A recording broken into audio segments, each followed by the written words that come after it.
Gusto ba mo mas masayod ug mas makaila sa atong mga local officials sa Region 10? Tara! Ato nang hisgutan dinhi lang sa #Numero10 from reports to results, monitoring Region 10 by the numbers. Katong miagi, atong naistoryahan ang term of office, gender o political affiliation sa atong mga lokal nga opisyales para sa CY 2025 to 2028 diri sa Region 10. Karon lantaw na pud nato ang uban pang profile nila. Sa 1,013 ka opisyales bahin sa ilang educational attainment, 58.6% ang adunay bachelor's degree, 13.1% with college credits, 8.9% with professional degrees sama sa Juris Doctor o Medical Doctor.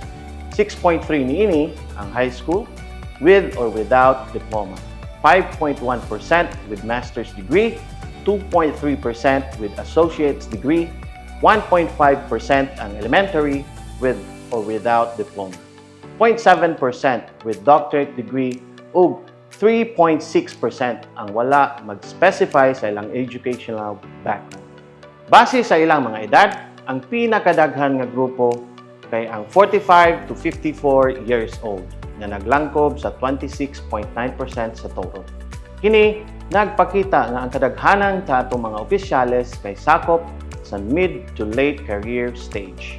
Base sa civil status, ang pinakadaghan nga grupo mga single na naglangkob sa 812 ka individual. Kini nagpakita nga ang kadaghanan sa atong opisyales nagpabilin nga single.